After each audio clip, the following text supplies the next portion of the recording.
Okay, so this is going to be the final pre-lab for Biology 2. With this, I'm going to go over the external internal anatomy of the dogfish, the shark, which would have been the culmination dissection we would have done, as well as comparing it anatomically, evolutionarily with the perch, which would have been the last dissection. Alright, so at this point now we would be in chordata. Chordata means that basically a couple of traits. You have a notochord, which is it's a fluid-filled tube that runs from the back of what would have been your primitive brain to the end of your postanal tail. In chordata, you have to have a postanal tail. You'd have pharyngeal gill slits. The notochord could potentially lead to the formation of a vertebrae later, but vertebrata does not mean you're in chordate. There are two groups in chordate which are actually invertebrates. That would be the tunicates, the sea squirts, the ascidians, as well as the lancelets, which are the oh boy, I can't. I'm tired. All right, so it'll come to me in a minute, I'm sure. Lancelets. Anyway, but those two are not going to be in this category.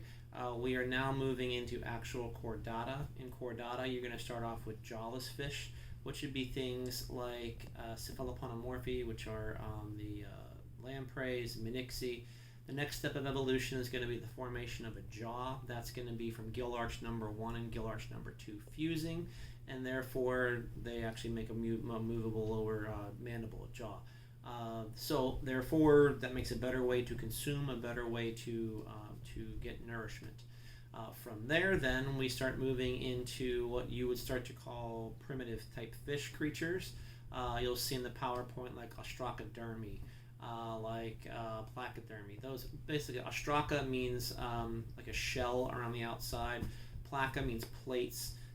Canthidii basically means spikes. Basically, you have a small fish-like creature, but so you don't get consumed by others, you cover yourself with these things which make you basically indigestible or impalatable to other creatures. However, being hydrodynamic, that ain't the greatest thing because now you got all this drag. Well, what you'll now do is take these plates, you reduce them over time, and therefore you have the evolution of what we now call scales. So there's going to be 4 categories of scales, which big star you got to know and go through because I will hold it to you another time. All right. From there, then, we're going to get up through to the one of the best groups out there is chondrichthyes. Chondro in Latin means skeleton, chondro means cartilage, ichthyes means skeleton. So with those, that would be your sharks, rays, and skates. So with this, then, let's start going over the shark external anatomy. All right, now I can't stress this enough. Everything I'm going to go over, you are liable for 1 gazillion% in the lab as well as on your last practical. So, trying to draw this from the side. Let's see if I can draw this on the side. It's a little more difficult for me. It's going to be horrible, I'm sure. It's not that bad, actually. I just want the outside. Alright, so, with this. First thing we have to look at is going to be these fleshy things sticking off the side of you, your appendages called fins. Now, fins, understand, do not give rise to your arms and legs because fins, these are ray fin fish, or specifically when we get to the osteichthyes, which are the bony fish. That's what you would call fish, like a clownfish, a minnow, whatever, barracuda.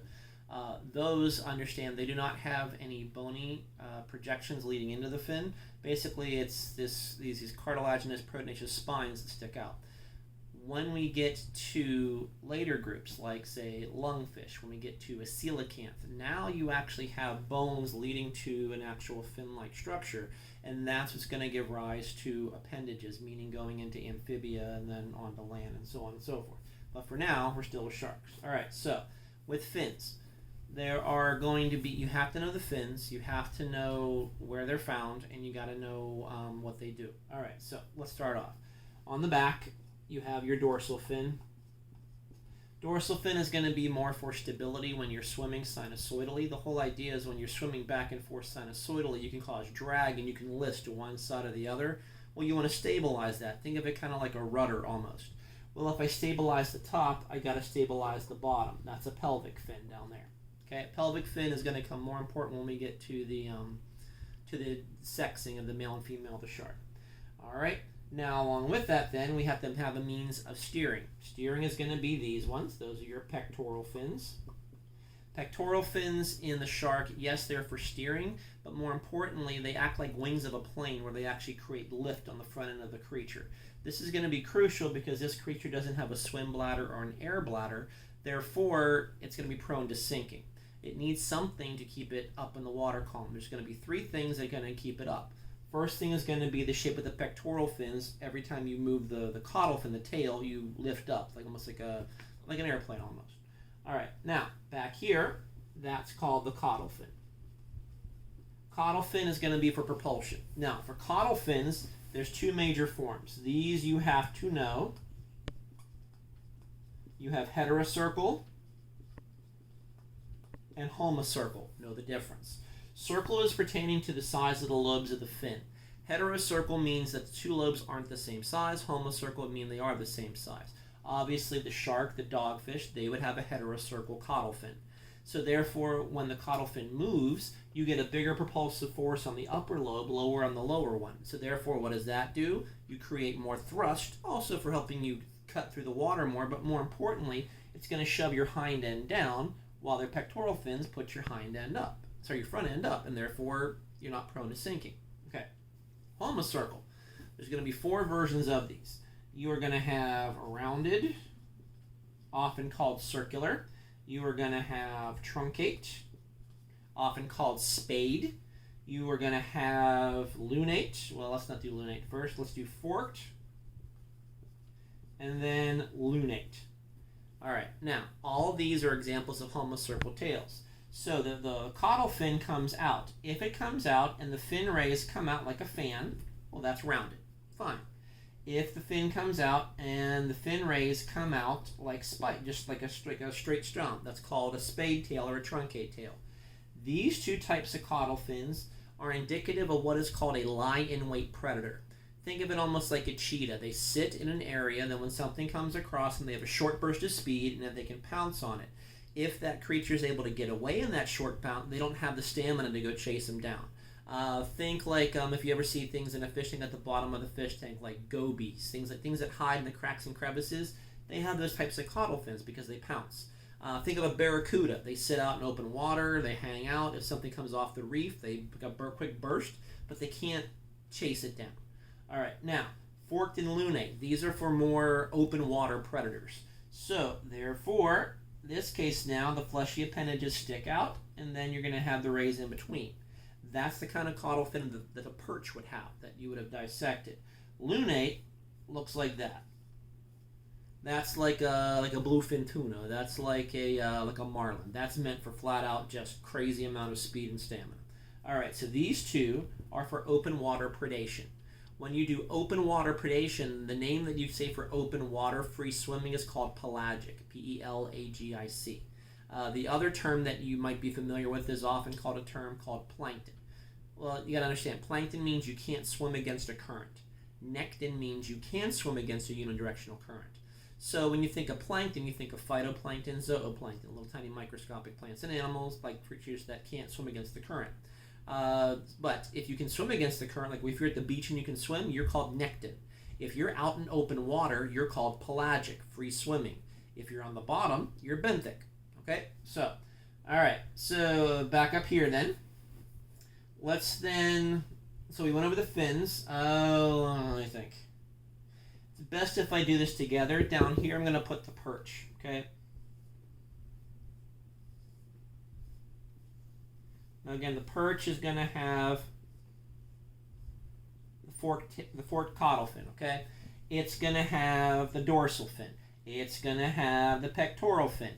It's going to have the pelvic fin.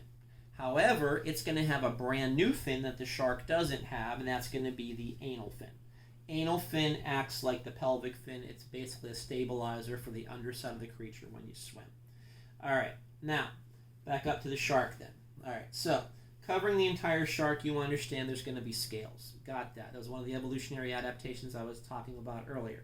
Well, like other things, there's going to be four major types of scales, again, that you need to know that you're going to be liable for. I'm going to do it in increasing order of evolution. The first type of scale is called a ganoid scale, G-A-N-O-I-D. Ganoid scales are reminiscent of the placoderms, where basically it's almost like the scales are plate armor on the side of it. If you think of like if you ever saw a garfish, a sturgeon, they have these plates on the side. Not super flexible, but again, it is a form of protection with flexibility. Ganoid scales tend to look like diamonds, and basically they interlock like diamonds all the way over. Okay, so it's armor. All right. One step beyond that then is going to be what the shark has, and I'm having a brain fart. There we go. Placoid scales. Placoid scales are often called dermal spines. Think of it like a thumbtack that you would step on. You would have this cartilaginous piece to it, and then the spike would go backwards. So it looks like a thumbtack that pushes backwards. So if you pet the shark from head to tail, head to caudal fin, it feels roughly smooth. If you come back the other way, it feels like 50 grit sandpaper. That's because, again, the dermal spines are heading toward the posterior part of the creature. Why is that crucial? Well, you understand this thing is swimming in water. Water is polar. Basically, water can be sticky, more or less. It's cohesive and adhesive. Well, when you try to swim underwater, you're very clumsy because you're not hydrodynamic. Plus, these little dermal spines all over you help break up the surface tension over your skin to make the water flow over your skin a little more easily, more fluid, so it's actually easier to swim. That's one of the major traits. Now, these placoid scales, dermal spines, when you modify them, they become the teeth as well. So those can actually become part of the teeth. Next form, we now go into the more advanced ones. You have what are called cycloid scales, C-L-O-I-C-D. Cycloid scales, think of ancient, think of knights, chain mall type of thing, where now we're going to have these scales and they overlap like little moon, like little crescent moons, okay? Now, ctenoid, C-T-E-N-O-I-D. Ctenoid is the most advanced. Basically, it's a marriage of placoid and cycloid.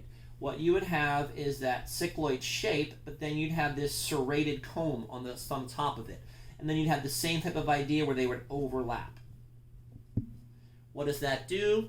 It gives you the flexibility, the protection, but it also breaks up surface tension of water. Ctenoid scales are what the perch would have had. Okay? That's the most advanced one you can have. All right, so let me get rid of all those because we need room. All right, now back to the shark. All right, so understand the shark, like the earthworm I mentioned, is going to have counter shading, dark on top, light on bottom. It's a predator. If you're above the shark looking down, it basically goes into the shadows of the darkness. If you're underneath the shark looking up, the lighter underbelly mimics the sun shimmering down behind it. So basically, it's great camouflage. Now, coming back, shark has to breathe. All right, so let's give it an eyeball first, right about there, okay? Right behind the eyeball is going to be a hole. That hole is called a spiracle. That spiracle is where water can come into it. If you've ever been to like SeaWorld and you've been to the stingray touch tank when they're swimming around, if you look behind their eyes, you have those holes and they're always going, those are the spiracles. Water comes in from behind the head, comes out underneath and through the gills underneath the creature. In this case now, water will come in and there's going to be 1, 2, 3, 4, 5 gill slits. So water exits coming out of that, the gills will be found in it.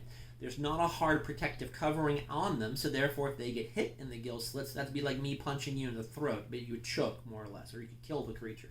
But again, water can come in and go out. So one of the misnomers is that sharks have to constantly swim in order to breathe. Technically, no. It depends upon the size of the spiracle and how much activity they have. If they have a large spiracle, they can hang out and just basically suck water in and they're fine. If it's a big fish, a little tiny spiracle, well, then yeah, it's got a problem. It'd be like you trying to suck through a cocktail straw your air and then me put like a tourniquet around your neck and tighten it. It ain't going to happen. You need a bigger hole in order to breathe. Okay. Now, in shark land, there's 5 and 7 gill sharks. 5 gill sharks are the ones you'd see out on the in the ocean, the normal ones. You think of like a blue shark, great white, the dogfish that you would have dissected. All those have 5 gills. 7 gills, more of a more primitive version. It's more of a deep water shark trait. All right. Now, continuing on. Behind the eye, going up and over the length of the creature, there's going to be 2 lines of basically fluid-filled pressure sensors that run down the sides of the creature. Those are called lateral lines. Okay? Lateral line basically is how the organism can feel pressure differences around it without having to see it. If you ever saw a school of fish moving and they all move in unison, they're feeling the pressure of the water in between them. If I were to take the lateral line and blow it up, what you would see is a series of small little oil-filled pits linked together, and then you'd have these little nerve endings inside. Well, follow. That means if something is coming up from behind me, it's going to have water being basically plowed in front of it, so the water pressure builds up in front of it. It provides a concussive force. What's that going to do is going to trip the little hairs, the nerve endings, as well as the oil chambers in the posterior part of the creature, letting me feel that you're coming up on me. The more the pressure, the bigger you are, the faster you're coming at me. So therefore, I can feel you. Why is this crucial? Because you're using this right now to actually listen to me. This is the evolutionary precursor to your inner ear called the cochlea. So here's your ear, okay? There's your auditory canal. There's your tympanic membrane. Then you have your hammer, your anvil, and your stapes, okay? What you now have is a seashell look creep thing in all the way in the inside of your inner ear. That's called the cochlea. What does that have? It's a fluid-filled area with a series of nerve endings that go all the way around. So for you to hear different pitches and sounds, your tympanic membrane's vibrating to the sound of my voice right now. Well, that causes the bones to vibrate, which then causes the stapes to push in and out on something in the cochlea called the oval window. It causes a wave. That wave, as it moves through the cochlea, will push down nerve endings. Those nerve endings are then perceived in your auditory cortex as that pitch, that sound. Okay? But the evolutionary precursor of this, the cochlea, C-O-C-H-L-E-A, is the lateral line. All right. So it's not really sound, it's like hearing, but it's kind of the equivalent. All right. Now, moving on back then, understand the shark itself, again, has eyes. Another misnomer people have is that sharks have poor eyesight. No, they got pretty darn good eyesight underwater. However, when they do come in to bite, or come in to actually take a bite of their prey, a lot of them have what is called a nictitating membrane. Basically, it's an eyelid on the underside that when the shark goes to bite, it will roll up to protect the eye, so when it bites, it protects the eye. So more or less, the shark's coming in when it bites, it's coming in blind, more or less. The dogfish you would have dissected would not have had one of those. If you ever saw Shark Week and you saw like a great white when it bites, looks like its eyes roll back, that's the nictitating membrane going up to protect the eye. All right, so with that then, understand as far as it finding its prey, it's going to have the same 5 senses you do plus one additional one. So it can see, it can feel pressure, which is the equivalent then of hearing, but don't put that in your lab as hearing, but it's feeling external pressures, that's the lateral line. It's able to have very, very, very acute smell. The largest part of its brain is going to be the olfactory lobe, which means that's the most that you rely upon for hunting, and it's enormous. So therefore they rely heavily upon smell. That would be through the nares, meaning if I took the shark, flipped it over, that would be the snout, that would be the mouth. What you would then see are 2 small little chambers, left and right, like that. Those would be the nares, the nostrils. Okay, that's whenever you see a shark's head moving back and forth. It's kind of like a hound dog, almost picking up a scent. As it finds it, it can then follows that scent to its origin. All right, now. Along with that then, its skin has touch receptors, its tongue has taste receptors, just like you do. So it's having all the same senses you do, except for it has one more that you don't have. All around the snout, it looks like it has a bunch of blackheads all around the snout and around the jaw. Those are called the ampullae of Lorenzini. The ampullae of Lorenzini pick up electromagnetic fields. So, basically, if you ever again watch Shark Week, as the shark comes in, the nictitating membrane goes up, but it has to find its prey. What you'll then see a shark do is maybe lunge at, like, the cage, or lunge at something metallic. Well, why? Because when you put that nictitating membrane up, you can't see. You're going by magnetic fields. If you have this big, huge metal cage, that puts out a big magnetic field. You think, oh, big fish, and you go to bite it. It's a mistake, okay? But again, it's the last sense you're going to use whenever you're hunting. The first sense is going to be smell. All right. Let's see. Continuing on then. Let's see. Anything else I wanted to mention? Got the snout. Got all that. All right. If we take then... I'm trying to do the lab in my head because it's difficult, because usually I'll have the shark out and I can think about it as I'm doing it. All right. So let's take the shark. flip it onto its back. If we look at the pelvic fin, so there's the shark's belly right there, okay? It's going to have a hole right here called a cloaca. What's a cloaca? Kind of a multi-purpose hole. It's a hole for defecation. It's also a hole for reproduction for the female. Now, the pelvic fins are going to be right next to that cloaca. If the pelvic fins look like just two normal fins, that's a female. If, however, there are these long finger-like projections on the medial surface near the cloaca, those are called claspers. That's going to be a male. All right, and that's what he would use to insert to the female to impregnate. So, now, with this, let's see, for reproduction, since I'm up to that point, these creatures are going to be internal fertilizers. Unlike the questions I asked you in previous labs, like the sea star, like the squid, they spawn. They release egg and sperm out into the water, and then they refertilize outside of their parent. Internal fertilization means that egg is going to meet sperm inside one of the parents, specifically usually the female. Now the question is for internal fertilization is once fertilization occurs, what happens next? Meaning where does embryo develop and what's the degree of connection to the mother? So 3 methods of internal fertilization, okay? Now understand, in all cases, egg and sperm unionize inside usually the female, but the question is, what happens next? So our 3 options are oviparous, ovoviviparous, and viviparous. Okay? Oviparous. Oviparous means fertilization occurs inside the female and then she lays an egg. Think of like a chicken, a snake. That's oviparous.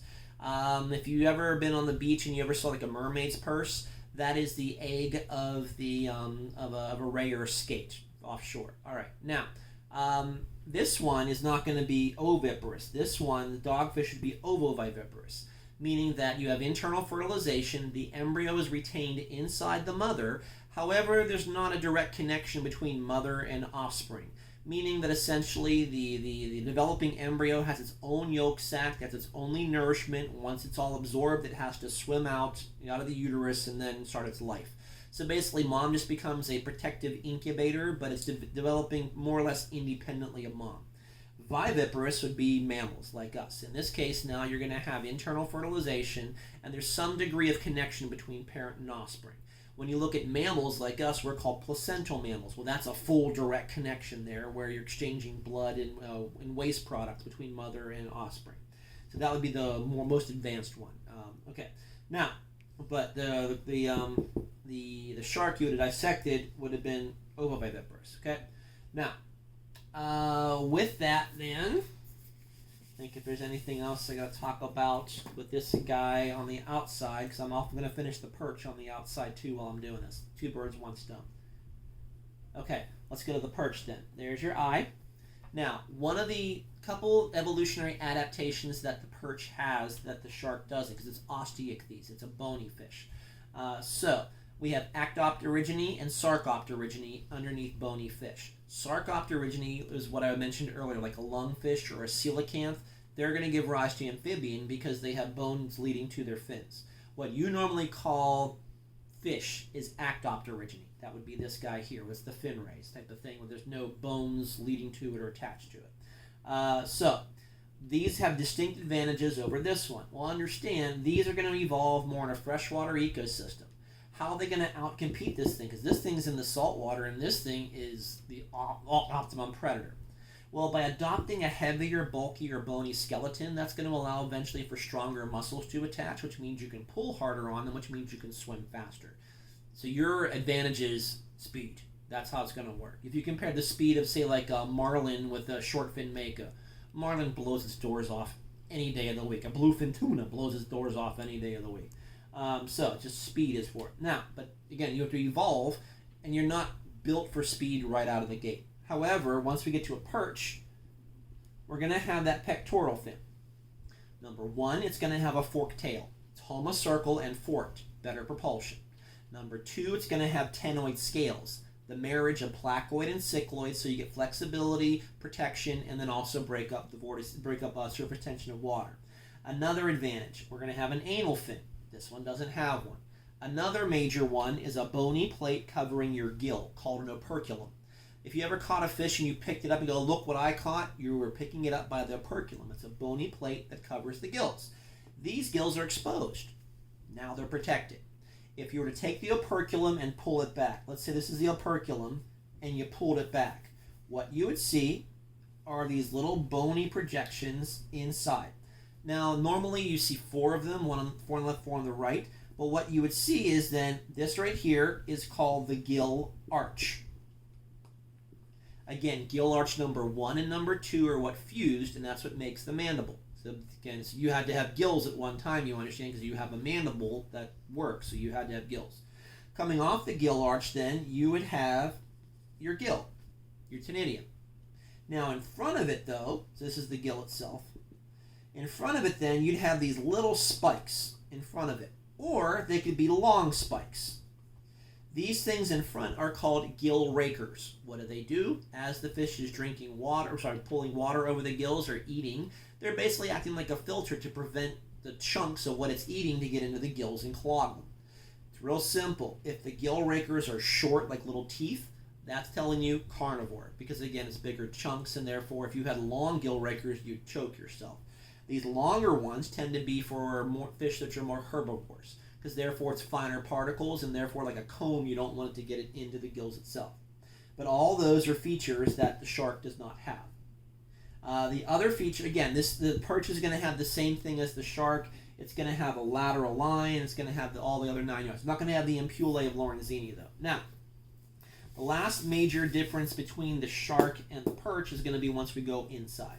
All right, so for now, we covered the outside external anatomy of both then the dogfish and the perch. Now we're going to go inside to the shark, all right? I'll come to the perch last. That's the easier one. Now, take the shark, flip it on its back.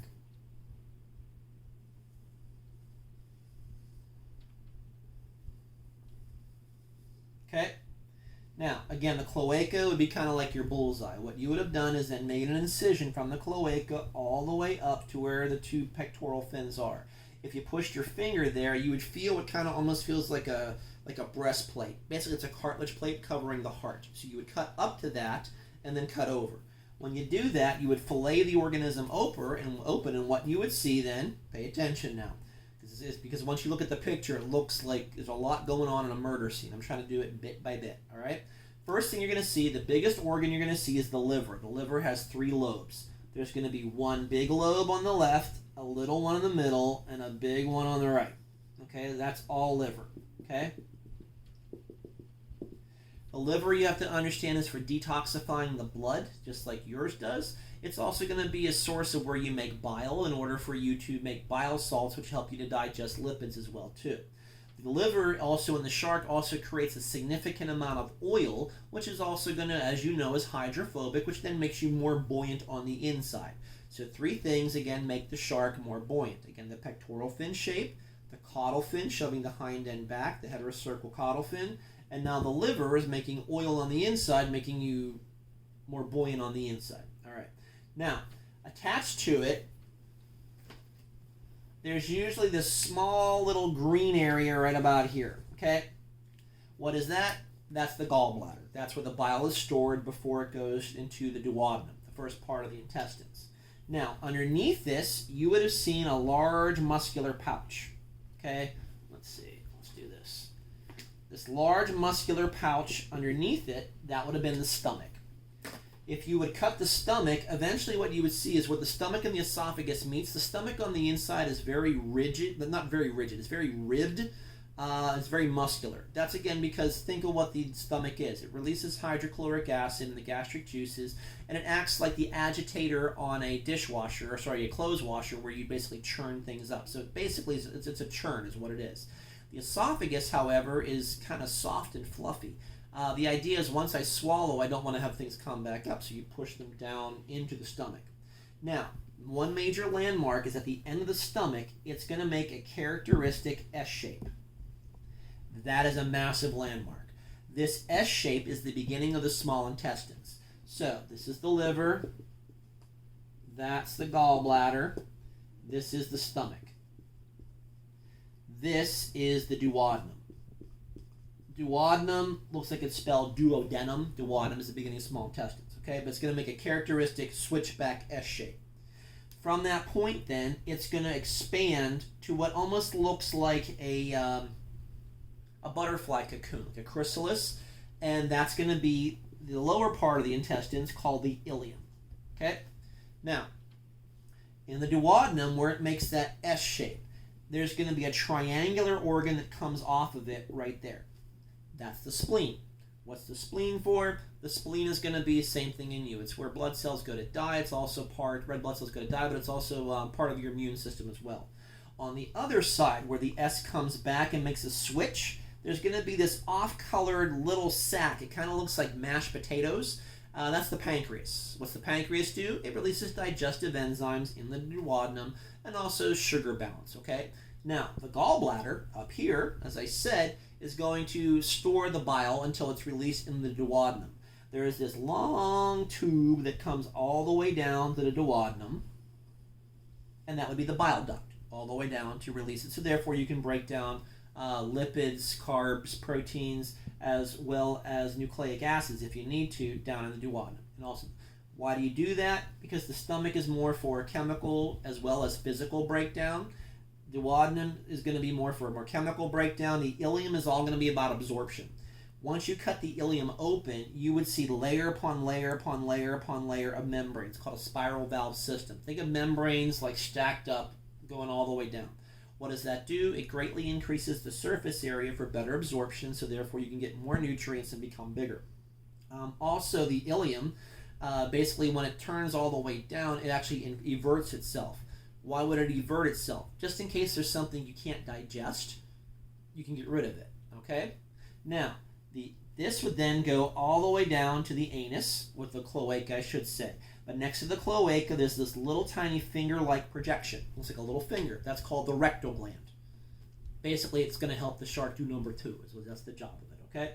Let's see, what else? So, now, once you got all that done, I would have had you clear all that out. And if I take all this and then I clear it out, up here next to the liver, well, underneath the liver, I should say, you would then find large structures underneath where the lobes of the liver are. Those are the gonads. Well, again, if it's a male, they'd be testes. If it's a female, they'd be ovaries. If they were female and ovaries, there'd be these long membranous packages coming down off the sides. Those would be her 2 uteri, one on the left, one on the right. She might have been impregnated. All right, but those the gonads would be found underneath the liver. Okay? Then what you would then see, if you took everything out, you would then see this very strict line running down of it. Well, that's going to be the spinal cord, and that's going to be supporting the vertebrae supporting the spinal cord. So, but it would look just like a very long fibrous tube that runs down. All right. Now, after that, I would then have you cut in and get the heart. Here we go for the heart. So, the heart, once we do evolution, very important. Once we get out of things like the crayfish has like a tube heart, no big deal. Once we get to fish, we now get chambers to the heart. Fish only have 2 chambers. They have 1 atrium, 1 ventricle. As evolution proceeds, we go to amphibia. Amphibia have 2 atria, 1 ventricle. A better pump. Why? Well, you're going to be on land. You're also going to have no longer gills. You're going to have lungs. You need a better way to have gas exchange and pumping it around. Then we go to a 3.5 chambered heart, reptilians, where that ventricle is sort of divided but not all the way, until we get to crocodilians, which do have a 4 chambered heart. Then everything else beyond that, aves, birds, mammals, us, 4 chambered heart. 2 atria, 2 ventricles, the best pump out there to move things to the lungs and back and around. However, for the shark, 2 chambered heart. So if you were to cut the shark's heart out, it would kind of look like a tube coming down, and then you'd have this muscular ball, and then there'd be this large fleshy material off to the side. I ask you in the lab to trace a drop of blood through the heart. Here we go. Water's going to come in through this area. This is called the sinus venosus. Sinus venosus is then going to empty into the first chamber, which is the atrium, which will then empty into a bigger chamber, the ventricle, which will then pump it out of the large muscular tube. Large muscular tube is called the conus arteriosus. Think of it kind of like the aorta coming out of your heart. All right, so sinus venosus, atrium, ventricle, and then conus arteriosus. All right. Surrounding the heart, there's going to be a membrane called a pericardial cavity, just like you have. Keep in mind what that does. It basically nourishes the heart. It also prevents the heart from rubbing against other organs, prevents infection. But more or less, it kind of acts like a shock absorber around it. If you ever heard somebody says, oh, they have pericardial edema, that means the swelling, there's swelling, the fluid is collecting around the heart, so therefore it's more tough for it to reinflate because of the extra pressure once it contracts to fill back up again. All right. Keep in mind when I ask you in the lab what certain organs do, you've heard me say what they do, but if I missed anything, again, they more or less do what a human's organ would do in the same situation. All right. So from there, then, once you have the heart, I would have you go for the brain. All right. So brain of the shark. There's one eye. There's the other eye. Okay. Now, the eyes are going to be the landmarks. Okay. So what you would see coming in. You would see the optic nerve coming in, okay? You would see two large lobes down here. Those two large lobes would be the olfactory lobes for smell, the biggest lobes in the entire brain, which means you rely upon the most upon them. What you would then see, obviously, between the two, where the optic nerves come in, you would see a bubble. Okay, that bubble is the optic lobe. Makes sense. Sitting on top of the optic lobe is another bubble sitting on top of it with like a little butt. That one sitting on top of it is called the cerebellum. The cerebellum is what the shark would use for balance and coordination. It's what you use whenever you walk, it's your balance and coordination. Now directly in front of it, though, there'd be a smaller body right here. That would be the cerebrum. The cerebrum in you is what's the biggest part of your brain. That's where you would do like coordinating your senses. You would then also coordinate your muscular movements. More importantly for us, cerebrum is where you have things like long-term, short-term memory. It's where you have your creativity, your artistry, be able to use tools. That's all cerebrum. Now understand the size of a cerebrum of a shark is it's the smallest part of the brain, meaning that long-term, short-term memory, minimal to none. Now coming off the back of this, then there would be a stump that comes off the back of it. That would be the brainstem, and then you'd have the spinal cord, which would then run all the way back. Okay, it's a diagram also in the lab as well too. I'm trying to think if there's anything else about the shark dissection that I skipped or glossed over. Don't think so, but feel free to email me. But also remember, I'm in the chat of our class during class hours, so if you have questions, feel free to ask if I forgot. All right, now. Other thing then, the last part of this pre-lab then would be the inside of the perch. Okay, so there's the perch. Okay, so there's the eye. There's the operculum. What I would have had you have done is cut from, again, its cloaca all the way up to the operculum, back and down the lateral line, creating a window. Okay, now what would you see? Same damn thing, but I have you do it second because in the shark, everything is bigger and easier to see. That's why I have you do it in the shark. What you would see is kind of like a feathery structure there. That's the liver of the creature. You would then see a muscular ball underneath it, the stomach. You would then see the characteristic S, the duodenum, and then you see the intestines coming on out of it. Same old, okay? Now, the heart would be a tiny little eraser-sized dot right about there, which usually I don't have you go for because it is kind of small unless you want to do exploratory surgery. Now, the major things you're going to see, though, specifically if the creature is going to be in breeding season, the gonad is going to be here. And again, if it's orange, that's lots of fat, that's a female. If it's kind of white, that's kind of white creamy, that's a male, and that's the testis, okay? But again, normally you'll see a large gonad. Now, above it is the last major adaptation that the perch has over the shark. Told you that the shark is prone to sinking. These aren't. In this area above all of this is a membrane-bound chamber right here, and that is called the air bladder or the swim bladder. Now, again, think of it like if you saw somebody scuba diving, they wear a vest called a buoyancy compensator. So therefore, once you get to a certain level, you can inflate the vest So you don't sink anymore, you don't float anymore, you remain neutrally buoyant. A shark can't do that.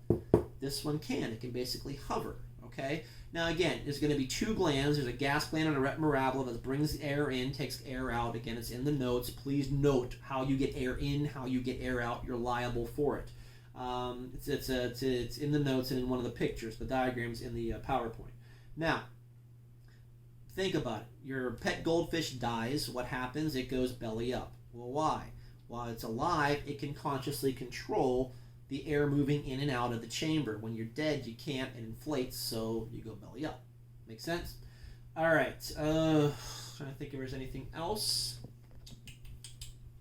I think that is it. All right. So again, if you have any questions about the lab itself, feel free to email me or ask me during our class hours in the chat.